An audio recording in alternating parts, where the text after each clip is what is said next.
Welcome to trade route. എല്ലാവർക്കും trade റൂട്ടിന്റെ weekly price movement അനാലിസിസിലേക്ക് സ്വാഗതം. ഈ വീക്കിൽ നമ്മൾ ചെയ്യാൻ പോകുന്നത് ഗോൾഡിന്റെയും ക്രൂഡ് ഓയിലിന്റെയും വീക്കിലി അനാലിസിസ് ആണ്. ആദ്യമായിട്ട് ചെയ്യാൻ പോകുന്നത് ഗോൾഡിന്റെ ആണ്. ഗോൾഡിന്റെ വീക്കിലി ചാർട്ട് എടുത്തിട്ടുണ്ട്. വീക്കിലി ചാർട്ടിൽ പ്രധാനപ്പെട്ട ഏരിയാസ് മാർക്ക് ചെയ്യുന്നുണ്ട്. ആദ്യമായിട്ട് ഗോൾഡിന്റെ വീക്കിലി ചാർട്ടിൽ പ്രധാനപ്പെട്ട ഏരിയാസ് മാർക്ക് ചെയ്യുന്നത് ഈ ഒരു കൺസോളേഷൻ നടന്നൊരു ബ്രേക്ക് കിട്ടിയ ഏരിയനെയാണ്. ആ ഏരിയനെ സപ്പോർട്ടായിട്ട് എടുക്കുന്നുണ്ട്. അതിന്റെ തൊട്ട് മുകളിൽ ഒരു ഇൻബാലൻസും കൂടി എടുക്കുന്നുണ്ട്. അതിനെയും മാർക്ക് ചെയ്യുന്നുണ്ട്.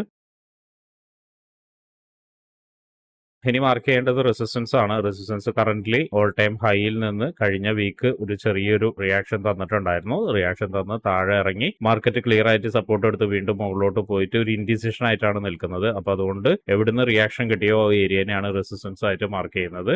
അതുപോലെ തന്നെ ഒരു സൈക്കോളജിക്കൽ ഒരു ഫിഗർ മാർക്ക് ചെയ്തിടുന്നുണ്ട്. 2700 എന്ന് പറഞ്ഞ ഫിഗറാണ് മാർക്ക് ചെയ്തിടുന്നത്. ഈ സൈക്കോളജിക്കൽ ഫിഗർ എന്ന് പറയുന്നത് ഇത് എക്സാക്ട്ലി അവിടെ ചെന്ന് റെസിസ്റ്റൻസ് എടുക്കുമെന്ന് നിർബന്ധമൊന്നുമില്ല. ഒരു സൈക്കോളജിക്കൽ ഫിഗർ ആയിക്കോന്നതുകൊണ്ട് മാത്രമാണ് എടുക്കുന്നത്. അവിടെ ചെന്ന് ചിലപ്പോൾ റിയാക്ഷൻ കിട്ടിയായിരിക്കും. റിയാക്ഷൻ തന്നതിന് ശേഷം മാർക്കറ്റ് ഒരു പക്ഷേ മുകളിലോട്ടോ താഴോട്ടേക്കോ വരുമായിരിക്കും. എന്തായാലും നമുക്ക് ആ ഒരു എമൗണ്ട് വരുന്ന സമയത്ത് അല്ലെങ്കിൽ ആ ഒരു ഫിഗറിലേക്ക് എത്തുന്ന സമയത്ത് മാർക്കറ്റ് എങ്ങനെ ബിഹേവ് ചെയ്യുന്നു എന്നനുസരിച്ച് മാത്രമാണ് ട്രേഡ് എക്സിക്യൂട്ട് ചെയ്യാൻ പോവുക. എനിവേ ഇനിയും പ്രധാനപ്പെട്ട ഏരിയാസ് ഇതിൽ മാർക്ക് ചെയ്യാനുണ്ട്. മറ്റൊരു ഏരിയ മാർക്ക് ചെയ്യുന്നത് വേറൊരു ഇംബാലൻസ് ആണ്. ആ ഇംബാലൻസിനെയും മാർക്ക് ചെയ്തിടുന്നുണ്ട്. ഇനി നമുക്ക് കുറച്ചും കൂടി ചെറിയ ടൈം ഫ്രെയിമിലേക്ക് പോവാം. ചെറിയ ടൈം ഫ്രെയിമിലേക്ക് പോകുന്നതിന് മുന്നേ വീക്കിലി നമുക്ക് തന്നിരിക്കുന്നത് ഒരു ചെറിയ ഇൻഡിസിഷൻ ക്യാൻഡിലാണ്. കഴിഞ്ഞ കുറച്ച് വീക്ക്, അതായത് ഈ കഴിഞ്ഞ വീക്കിനേക്കാൾ മുന്നുള്ള 3 വീക്കിൽ വളരെ പോസിറ്റീവായിട്ട് ക്യാൻഡിൽ, അതായത് വളരെ സ്ട്രോങ് ആയിട്ട് ക്യാൻഡിൽ മുകളിൽ പോയിട്ട് 2700 അപ്രോച്ച് ചെയ്യുന്ന സമയത്ത് ഒരു ഇൻഡിസിഷനിലേക്ക് മാർക്കറ്റ് വന്നു. അതായത് താഴോട്ടേക്ക് മുകളിലോട്ട് ഇറങ്ങി ഒരു ഇൻഡിസിഷനിലേക്ക് മാർക്കറ്റ് വന്നു. ഇൻഡിസിഷൻ ആണെങ്കിൽ പോലും മാർക്കറ്റ് വളരെ ക്ലിയർ ആയിട്ടൊരു സപ്പോർട്ട് എടുത്തിട്ടാണ് മുകളിലോട്ട് പോയിരിക്കുന്നത്. എനിവേ അപ്പോൾ വരുന്ന വീക്കിൽ എവിടേക്കാണ് മാർക്കറ്റ് വീണ്ടും താഴോട്ടേക്ക് വരുമോ അതോ മുകളിലോട്ട് വരുമോ എന്നുള്ള ടെക്നിക്കൽ അനാലിസിസിലൂടെയാണ് നമ്മൾ നോക്കുന്നത്. നമ്മൾ ഇനി പോകുന്നത് വൺ ഡേ ചാർട്ടിലാണ്.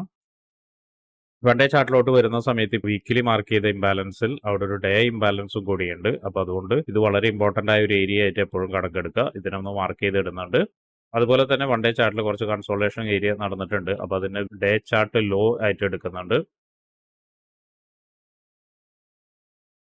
ഇനി താഴോട്ടേക്ക് വരുന്ന സമയത്ത് വൺ ഡേ ചാർട്ടിലും വീക്കിലി ചാർട്ടിലും ഉള്ള ഇംബാലൻസിന്റെ തൊട്ട് താഴെ ഒരു സപ്പോർട്ട് ഉണ്ട്. ആ ഒരു ഏരിയനെ ഡേ സപ്പോർട്ടായിട്ട് മാർക്ക് ചെയ്തിടുന്നുണ്ട്. അതിന് താഴെ വരുന്ന സമയത്ത് ഒരു വീക്കിലി ബാലൻസ് ഉണ്ട്. അത് വൺ ഡേ ചാർട്ടിലും കാണുന്നുണ്ട്. അതായത് നമുക്ക് കൃത്യമായി വീക്കിലി ചാർട്ടിലും വൺ ഡേ ചാർട്ടിലും ഇംബാലൻസുകൾ കൃത്യമായിട്ട് കാണുന്നുണ്ട്. അപ്പോൾ ആ രണ്ട് ഏരിയ വളരെ ഇമ്പോർട്ടൻ്റ് ആണെന്നുള്ളതാണ് മനസ്സിലാക്കേണ്ടത്. ഇനി അടുത്ത ആഴ്ചയിലേക്ക് വരുന്ന സമയത്ത് എങ്ങനെയായിരിക്കും ഇവിടെ വന്ന് ബിഹേവ് ചെയ്യുക എന്നുള്ളത് നമ്മളൊന്ന് ചെക്ക് ചെയ്യുന്നുണ്ട്. ഇപ്പൊ നിലവിൽ മാർക്കറ്റ് നിൽക്കുന്ന ഏരിയയിൽ നിന്ന് വീണ്ടും ഒരുപക്ഷെ താഴോട്ടേക്ക് ഇറങ്ങിയിട്ട് ഈ ചാർട്ട് ലോ എന്ന് പറഞ്ഞാൽ കഴിഞ്ഞ ആഴ്ചയിൽ വീക്കിലിയുടെ കാൻഡിൽസ് ആണത് ഇങ്ങനെ കൺസോളേഷൻ തന്നതിന്റെ താഴോട്ടേക്ക് ഇറങ്ങിയിട്ട് ഒരു ഇംബാലൻസിലോ അല്ലെങ്കിൽ അതിന്റെ തൊട്ട് താഴെയുള്ള സപ്പോർട്ടിലോ ഇറങ്ങിയിട്ട് മാർക്കറ്റ് ഒരുപക്ഷെ വീണ്ടും നല്ല രീതിയിൽ മുകളിലോട്ട് പോവാം. ഇങ്ങനെ വരുന്ന സമയത്ത് വളരെ കൃത്യമായിട്ടുള്ള ഒരു പുൾ ബാക്ക് ആയിരിക്കും കിട്ടുന്നുണ്ടാവുക. ഇങ്ങനെ വന്നിട്ട് മുകളിലോട്ട് പോകാനുള്ള സാധ്യത കാണുന്നുണ്ട്. അല്ലെങ്കിൽ അതിന് താഴെ വീണ്ടും ഇറങ്ങിയിട്ട് ഇവിടേക്ക് ഇറങ്ങിയിട്ട്, അതായത് ഈ സപ്പോർട്ട് ഏരിയയിലേക്ക് വീണ്ടും ഇറങ്ങിയിട്ട് മാർക്കറ്റ് ഇവിടെ നിന്ന് പോവാം. സപ്പോർട്ട് ഏരിയയിലേക്ക് ഇറങ്ങുകയാണെങ്കിൽ ഈ ഒരു വീക്ക് ഒരുപക്ഷെ വീണ്ടും ബെയറിഷ് കണ്ടിന്യൂ ചെയ്തേക്കാം. കണ്ടിന്യൂസ് ആയിട്ട് ക്യാൻഡിൽ വേണ്ടി വരും. 4-5 ദിവസത്തെ ക്യാൻഡിൽ വന്നേക്കാം ഇവിടേക്ക് വരുന്നത്. പിന്നെ ആയിരിക്കും മുകളിലോട്ട് പോകുന്നത്. എനിവേ ഇങ്ങനെയാണ് ബൈ സാധ്യത കാണുന്നത്. ഒരുപക്ഷെ സെൽ സാധ്യത എന്നുള്ളത് നിലനിൽക്കുന്ന ഏരിയയിൽ നിന്ന് മാർക്കറ്റ് താഴോട്ടേക്ക് വരുന്നതിന് വേണ്ടിയിട്ട് ഒരു കൃത്യമായിട്ട് പോയിന്റ് നമുക്ക് കണ്ടുപിടിക്കാൻ പറ്റുന്നില്ല. എന്തായാലും ചിലപ്പോൾ ചെറിയ ടൈം ഫ്രെയിമിലേക്ക് പോകുമ്പോൾ, അതായത് 4 ഹവറിലേക്ക് പോകുന്ന സമയത്ത് ചിലപ്പോൾ നമുക്ക് കിട്ടാനുള്ള സാധ്യത ഉണ്ട്. എന്തായാലും നമുക്ക് 4 ഹവറിലേക്ക് പോവാം. 4 ഹവറിലേക്ക് പോകുന്ന സമയത്ത് മാർക്കറ്റ് വളരെ സ്ട്രോങ് ആയിട്ട് കൺസോളേഷൻ നടന്നുകൊണ്ടിരിക്കുകയാണ്. നോക്കിയാൽ കാണാം മാർക്കറ്റ് ഇവിടെ നിന്ന് ഒരു ബ്രേക്ക്ഔട്ട് തന്ന് വീണ്ടും കുറേ ഒരു കൺസോളേഷൻ നടന്ന് വീണ്ടും മുകളിലോട്ട് താഴോട്ട് വീണ്ടും മുകളിലോട്ട് താഴോട്ട് എന്നുള്ള രീതിയിലേക്കാണ് നിൽക്കുന്നത്. അപ്പോൾ ഈ ആഴ്ച എക്സ്പെക്ട് ചെയ്യുന്ന ഒരു കാര്യം എന്താണെന്ന് വെച്ചിട്ടുണ്ടെങ്കിൽ ഇപ്പോൾ മാർക്കറ്റ് നിലവിൽ നിൽക്കുന്ന ഏരിയ, ഈ ഏരിയയിൽ നിന്ന് ഒരുപക്ഷെ ഒരു റിയാക്ഷൻ തരാൻ വീണ്ടും സാധ്യതയുണ്ട്. അപ്പോൾ ഇതൊരു സപ്പോർട്ട് ഏരിയ ആയിട്ട് മാർക്ക് ചെയ്തിടുന്നുണ്ട്. നോക്കിയാൽ കാണാം മൾട്ടിപ്പിൾ ടൈം ഈ ഏരിയയിലേക്ക് വന്നിട്ട് മാർക്കറ്റ് താഴോട്ടേക്ക് ഇറങ്ങിയിട്ടുണ്ട്. വീണ്ടും അവിടേക്ക് തന്നെയാണ് അപ്രോച്ച് ചെയ്യുന്നത്. അപ്പോൾ ഈ ഏരിയ റെസിസ്റ്റൻസ് ആയിട്ട് ആക്ട് ചെയ്യും. എല്ലാവരും അത് നോക്കി വെക്കുക. അതിന് റെസിസ്റ്റൻസ് ആയിട്ട് മാർക്ക് ചെയ്ത് വെക്കുന്നുണ്ട്. ഇവിടേക്ക് എത്തുന്ന സമയത്ത്, പ്രത്യേകിച്ചും ഈ വിക്കിന്റെ മുകളിലോട്ടൊക്കെ എത്തുന്ന സമയത്ത് അല്ലെങ്കിൽ ഈ സെല്ലിംഗ് ബൈ ക്യാൻഡിലേക്കൊക്കെ എത്തുന്ന സമയത്ത് ഒരുപക്ഷെ റിയാക്ഷൻ കിട്ടാൻ സാധ്യതയുണ്ട്. അതൊരു ക്ലിയർ ആയിട്ട് സ്ട്രോങ് ആയിട്ടുള്ള റിയാക്ഷൻ ആണെങ്കിൽ ഈ നേരത്തെ വരച്ച ഡേ ചാർട്ട് ലോ, അതായത് കഴിഞ്ഞ ആഴ്ചയിലെ അല്ലെങ്കിൽ അതിന്റെ മുന്നത്തെ ആഴ്ചയിൽ ക്യാൻഡിൽസ് കൺസോളേഷൻ ചെയ്ത് ക്രിയേറ്റ് ചെയ്ത ലോയിലേക്ക് വരാനുള്ള സാധ്യത വളരെ കൂടുതലാണ്.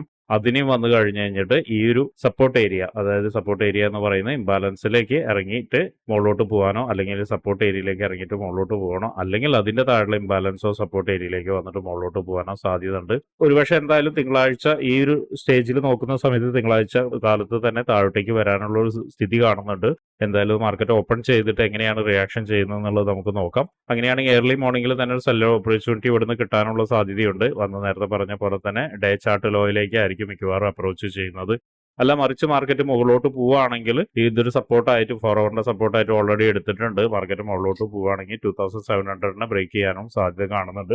ഇത്രയാണ് 4 അവറിൽ നമ്മൾ കാണുന്നത്. ഇനി കുറച്ചും കൂടി ചെറിയ ടൈം ഫ്രെയിമിലേക്ക് പോയിട്ട്, അതായത് 1 അവറിൽ പോയിട്ട് കുറച്ചുകൂടി സാധ്യതകളെ കുറിച്ച് നമുക്ക് നോക്കാം.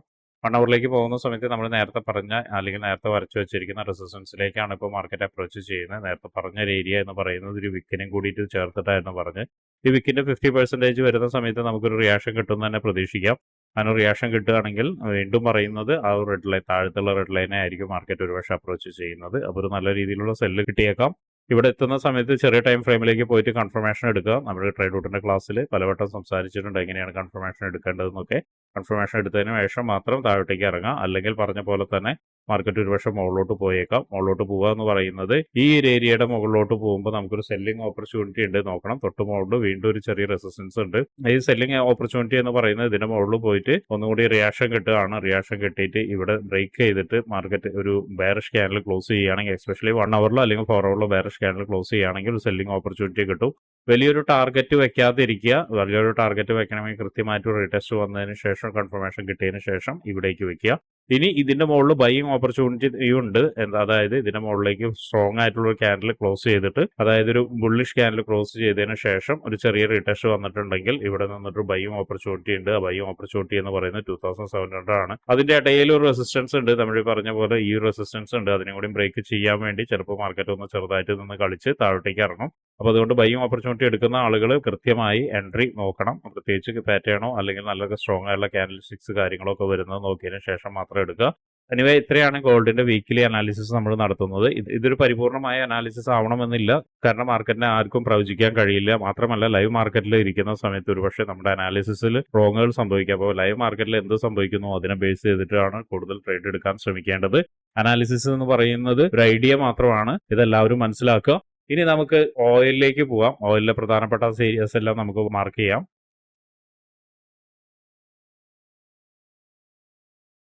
ഓയിലിൽ നമ്മൾ കഴിഞ്ഞ ദിവസങ്ങളിലെല്ലാം മാർക്ക് ചെയ്തിരിക്കുന്ന ഒരു ഏരിയ എന്ന് പറയുന്നത് ഇതായിരുന്നു. എല്ലായ്പ്പോഴും ഓരോ ദിവസവും ഓരോ വീക്കിലി നമ്മൾ പറഞ്ഞിട്ടുണ്ടായിരുന്നു. വളരെ ഇമ്പോർട്ടന്റ് ആയ വളരെ സ്ട്രോങ് ആയുള്ള സപ്പോർട്ട് ഏരിയയിൽ നിന്നാണ് സപ്പോർട്ട് ഏരിയയിലാണ് ഓയിൽ നിൽക്കുന്നതെന്ന് പറഞ്ഞിട്ടുണ്ടായിരുന്നു. ആ സപ്പോർട്ട് ഏരിയയിൽ നിന്ന് വീണ്ടും വളരെ സ്ട്രോങ് ആയിട്ടൊരു ക്യാൻഡിൽ എടുത്ത് ഒരു എൻഗൾഫിംഗ് നടത്തിയിട്ട് മാർക്കറ്റ് മുകളിലോട്ട് പോയിട്ടുണ്ട്. അപ്പോൾ മാർക്കറ്റ് ഇപ്പോൾ ഫേസ് ചെയ്യുന്നത് അല്ലെങ്കിൽ ഇപ്പോൾ മാർക്കറ്റ് അപ്രോച്ച് ചെയ്യുന്നത് റെസിസ്റ്റൻസ് ഏരിയയാണ്. ആ റെസിസ്റ്റൻസ് ഏരിയ മാർക്ക് ചെയ്തിടുന്നുണ്ട്. ഇനി വീക്കിലി ചാർട്ടിൽ പ്രധാനപ്പെട്ട ഏരിയാസ് മാർക്ക് ചെയ്യുകയാണെങ്കിൽ റെസിസ്റ്റൻസ് ഏരിയയുടെ മുകളിൽ വീണ്ടും ഒരു റെസിസ്റ്റൻസ് ഏരിയ ഉണ്ട്. അതിന് താഴെ ഒരു ഇംബാലൻസ് കിടക്കുന്നുണ്ട്. അപ്പോൾ ഇതും കൂടി മാർക്ക് ചെയ്തിടുന്നുണ്ട്.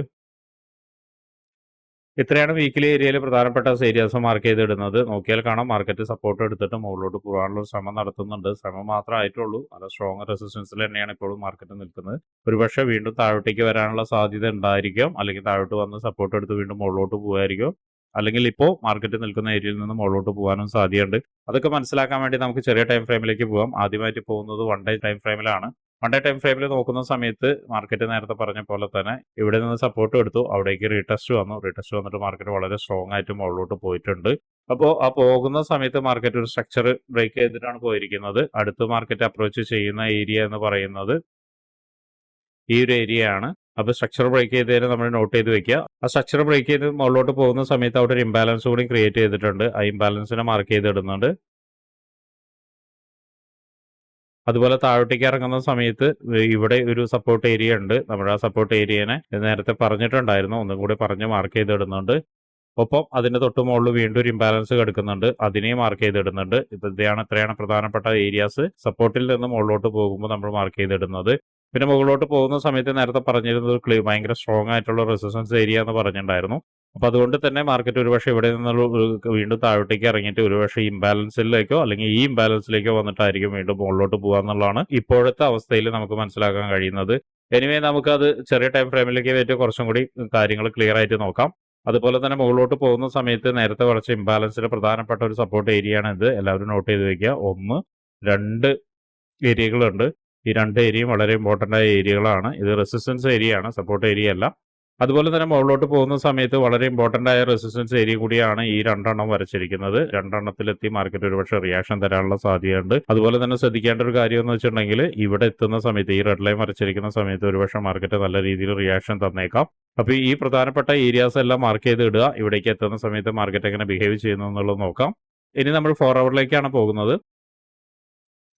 4 ഹവറിൽ പോകുന്ന സമയത്ത് നേരത്തെ പറഞ്ഞ പോലെ തന്നെ മാർക്കറ്റ് സ്ട്രക്ചറൽ ഷിഫ്റ്റ് ഇവിടുന്ന് തന്നിട്ടാണ് മാർക്കറ്റ് മുകളിലോട്ട് പോകുന്നത്. ഇവിടുന്ന് എല്ലാം സ്ട്രക്ചറൽ ഷിഫ്റ്റ് തന്ന മാർക്കറ്റ് വീണ്ടും ഇറങ്ങി താഴോട്ടേക്ക് സപ്പോർട്ട് എടുത്ത് മുകളിലോട്ട് പോയി. ഈ സപ്പോർട്ട് എടുത്ത മുകളിലേക്ക് പോകുന്ന സമയത്ത് നല്ല ക്ലിയർ ആയിട്ടുള്ള ഒരു ഇംബാലൻസ് തന്നിട്ടുണ്ടായിരുന്നു. ആ ഇംബാലൻസിൽ ഓൾറെഡി വന്നിട്ട് റീടെസ്റ്റ് ചെയ്തിട്ടുണ്ട്. എന്നാലും കുറച്ചും കൂടി താഴോട്ടേക്ക് എടുക്കുന്നുണ്ട്. എന്തായാലും നോട്ട് ചെയ്ത് വെക്കാം. 4 ഹവറിൽ ഒരു വലിയൊരു ഇംബാലൻസ് ആണ് കാണുന്നത്. വീണ്ടും മുകളിലോട്ട് പോകുന്ന സമയത്ത് വീണ്ടും ഇവിടെ ഒരു ഇംബാലൻസ് കാണുന്നുണ്ട്. സ്ട്രക്ചർ ബ്രേക്ക് തന്നു പോയ ഏരിയയിൽ വീണ്ടും ഇംബാലൻസ് കാണുന്നുണ്ട്. അപ്പോൾ ഇവിടേക്കൊക്കെ റീടെസ്റ്റ് വരാനുള്ള സാധ്യതയുണ്ട്. നോക്കിയാൽ കാണാം ഇപ്പോൾ നിൽക്കുന്ന ഏരിയ എന്ന് പറയുന്നത് വളരെ സ്ട്രോങ് ആയിട്ടുള്ള ഒരു ഏരിയ ആണ്. നമ്മൾ നേരത്തെ പറഞ്ഞ പോലെ തന്നെ ഒരു ഇംബാലൻസ് പ്ലസ് ഒരു റെസിസ്റ്റൻസ് ഏരിയ ആണ്. അവിടെ നിന്നൊരു വീക്ക്നെസ് കാണിച്ചിട്ടുണ്ട്. പക്ഷേ വീക്ക്നെസ് കണ്ടിന്യൂ ചെയ്യാൻ പറ്റിയിട്ടില്ല. പക്ഷേ മാർക്കറ്റ് ഒന്നും കൂടി ചെറുതായിട്ടൊന്ന് മുകളിലേക്ക് കയറി വീണ്ടും താഴോട്ടേക്ക് തന്നെ ഇറങ്ങും തന്നെയാണ് വിചാരിക്കുന്നത്. എന്തായാലും നമുക്ക് 1 ഹവറിൽ പോയിട്ട് എന്താണ് അതിന്റെ സാധ്യത എന്നുള്ളത് നോക്കാം. 1 ഹവറിൽ നോക്കുന്ന സമയത്ത് ആ ഏരിയയിലേക്ക് വന്നിട്ട് മാർക്കറ്റ് താഴോട്ടേക്ക് ഇറങ്ങിക്കൊണ്ടിരിക്കുന്നുണ്ട്. പക്ഷേ ഓരോ തവണ ഇറങ്ങുമ്പോഴും പ്രൈസ് ഷിഫ്റ്റ് ചെയ്ത് മുകളിലോട്ട് തന്നെയാണ് പോകുന്നത്. അതായത് കാര്യമായ ഭീഷണിയൊന്നും ഇതുവരെ വന്നിട്ടില്ല. മാർക്കറ്റ് ഒരു അപ് ട്രെൻഡിലേക്ക് തന്നെയാണ് പോകുന്നത്. പക്ഷേ എന്നിരുന്നാലും അവസാനത്തെ 2 ക്യാൻഡിൽ എന്ന് പറയുന്നത് വളരെ ഒരു വീക്ക്നെസ് കാണിക്കുന്നുണ്ട്. മാത്രമല്ല അത് അപ്രോച്ച് ചെയ്യുന്ന ഒരു ഇംബാലൻസിലും കൂടിയാണ്, 1 ഹവറിന്റെ ഒരു ഇംബാലൻസും കൂടിയാണ്. അപ്പോൾ തിങ്കളാഴ്ച ഏർലി മോർണിംഗിൽ മാർക്കറ്റ് ഓപ്പൺ ചെയ്യുന്ന സമയത്ത് ഇവിടെ നിന്ന് റിയാക്ഷൻ കിട്ടാനുള്ള സാധ്യത കാണുന്നുണ്ട്. പ്ലസ് റെസിസ്റ്റൻസും കൂടി ഉണ്ട് മുകളിൽ. അവിടേക്ക് റിയാക്ഷൻ വന്നു കഴിഞ്ഞ് ഒരു ചെറിയ സെൽ എൻട്രി, വലിയൊരു സെൽ എൻട്രി എടുക്കേണ്ട, ഒരു ചെറിയ സെൽ എൻട്രി ഇവിടുന്ന് കിട്ടും. ആ ചെറിയ സെൽ എൻട്രി ഒരു ചെറിയ പിപ്പിൽ കളക്ഷനൊക്കെ വെച്ച് കഴിഞ്ഞിട്ട് പെട്ടെന്ന് തന്നെ മാർക്കറ്റിൽ നിന്ന് എക്സിറ്റ് ആവുക. കാരണം ഇതിന്റെ മുകളിലേക്ക് പോയിട്ടുണ്ടെങ്കിൽ മാർക്കറ്റ് പിന്നെ അപ്രോച്ച് ചെയ്യുന്നത് ഈ റെഡ് ലൈൻ ആയിരിക്കും. റെഡ് ലൈനായിരിക്കും ഒരുപക്ഷെ നല്ലൊരു റിയാക്ഷൻ കിട്ടുക. അങ്ങനെ റിയാക്ഷൻ കിട്ടുകയാണെങ്കിൽ അവിടെ നിന്ന് നല്ലൊരു സെൽ എൻട്രി എടുക്കാം. അതും പറഞ്ഞ പോലെ തന്നെ വലിയൊരു ടാർഗറ്റ് വെക്കാതിരിക്കുക. ഇപ്പോൾ ഇവിടെ കിട്ടുന്നതിനേക്കാൾ കുറച്ചും നല്ല ടാർഗറ്റ് വെക്കാമെന്ന് മാത്രം, അല്ലാതെ നമ്മൾ വലിയൊരു ടാർഗറ്റിൽ വെക്കാതിരിക്കുക. ഇവിടേക്ക് എത്തുന്ന സമയത്ത് ഒരു സെൽ എൻട്രി കാണുന്നുണ്ട്. ആ സെൽ എൻട്രി നേരത്തെ പറഞ്ഞ പോലെ തന്നെ നല്ല സ്ട്രോങ് ആയിട്ട് വരുമോ ഇല്ലയോ എന്നൊക്കെ മാർക്കറ്റിൽ ഇരുന്ന് മാത്രമേ നമുക്ക് മനസ്സിലാവുള്ളൂ. ഇനി ബൈ എൻട്രി എന്ന് പറയുന്ന ഇപ്പോൾ വരച്ചിരിക്കുന്ന ലൈനിന്റെ താഴെ മാർക്കറ്റ് വരികയാണെങ്കിൽ ഒരു ബൈ എൻട്രിക്കുള്ള സാധ്യതയുണ്ട്. നേരത്തെ പറഞ്ഞ പോലെ ഇംബാലൻസിലേക്ക് ഇറങ്ങിയിട്ട് നല്ല ഒരുപക്ഷെ സ്ട്രോങ് ആയിട്ട് വീണ്ടും മുകളിലോട്ട് പോവാം. പ്രത്യേകിച്ച് ഇവിടെ സ്ട്രക്ചർ ഷിഫ്റ്റ് തന്നതാണ്. മുകളിലോട്ട് പോവാം. അതുപോലെ തന്നെ വീണ്ടും താഴോട്ടേക്ക് ഇറങ്ങുകയാണെങ്കിൽ ഒരു ബൈ എൻട്രി ഏരിയ എന്ന് പറയുന്ന ഒരു ഏരിയ ആണ്. അതുപോലെ തന്നെ ഈ വിക്ക് ശ്രദ്ധിക്കുക. ഈ വിക്കിന്റെ ഈ ഒരു ക്യാൻഡിലിന്റെ വിക്കിലേക്ക് എത്തുന്ന സമയത്ത് ഒരുപക്ഷെ നല്ലൊരു റിയാക്ഷൻ കിട്ടാനുള്ള സാധ്യതയുണ്ട്. എന്തായാലും പ്രധാനപ്പെട്ട ഏരിയാസ് എല്ലാം നോട്ട് ചെയ്ത് വെക്കുക. ലൈവ് മാർക്കറ്റിൽ എങ്ങനെയാണ് ബിഹേവ് ചെയ്യുന്നത് അതനുസരിച്ച് ട്രേഡ് എടുക്കാൻ ശ്രമിക്കുക. ഇപ്പോൾ തരുന്ന അനാലിസിസ് എന്ന് പറയുന്നത് നമുക്ക് റഫ് ഐഡിയ കിട്ടാൻ വേണ്ടി മാത്രമാണ്. ഇതിനെ പരിപൂർണമായി വിശ്വസിച്ചിട്ട് ട്രേഡ് എടുക്കാതിരിക്കുക. അതുപോലെ തന്നെ ഇങ്ങനെയുള്ള കാര്യങ്ങളെല്ലാം പഠിക്കാൻ താല്പര്യമുണ്ടെങ്കിൽ, അതും ഫോറക്സ് ട്രേഡിങ്ങിനെ കുറിച്ച് ഫ്രീ ആയിട്ട് പഠിക്കാൻ താല്പര്യമുണ്ടെങ്കിൽ നമ്മുടെ കമ്മ്യൂണിറ്റിയിലേക്ക് സ്വാഗതം ചെയ്യുന്നു. നിങ്ങൾ നമ്മുടെ കമ്മ്യൂണിറ്റിയിൽ ജോയിൻ ചെയ്യാൻ വേണ്ടിയിട്ട് വാട്സപ്പ് കമ്മ്യൂണിറ്റിയുടെ ലിങ്ക് താഴെ കൊടുത്തിട്ടുണ്ട്. അതിൽ ജോയിൻ ചെയ്യുക. അപ്പോൾ എല്ലാവർക്കും നല്ലൊരു പ്രോഫിറ്റബിൾ വീക്ക് ആശംസിക്കുന്നു. അതുപോലെ തന്നെ കയ്യിലിരിക്കുന്ന ക്യാപിറ്റൽ പ്രൊട്ടക്ട് ചെയ്യാൻ ശ്രമിക്കുക. നോക്കി കണ്ടും ട്രേഡ് എടുക്കാൻ ശ്രമിക്കുക. വലിയ പ്രോഫിറ്റിലേക്ക് കോൺസെൻട്രേറ്റ് ചെയ്യാതെ ചെറിയ ചെറിയ ട്രേഡുകൾ എടുത്ത് പതിയെ പതിയെ സസ്റ്റെയിൻ ചെയ്ത് മാർക്കറ്റിൽ നിലനിൽക്കാൻ ശ്രമിക്കുക. അപ്പോൾ എല്ലാവർക്കും ഒരിക്കൽ കൂടി നല്ലൊരു വീക്കെൻഡ് ആശംസിക്കുന്നു.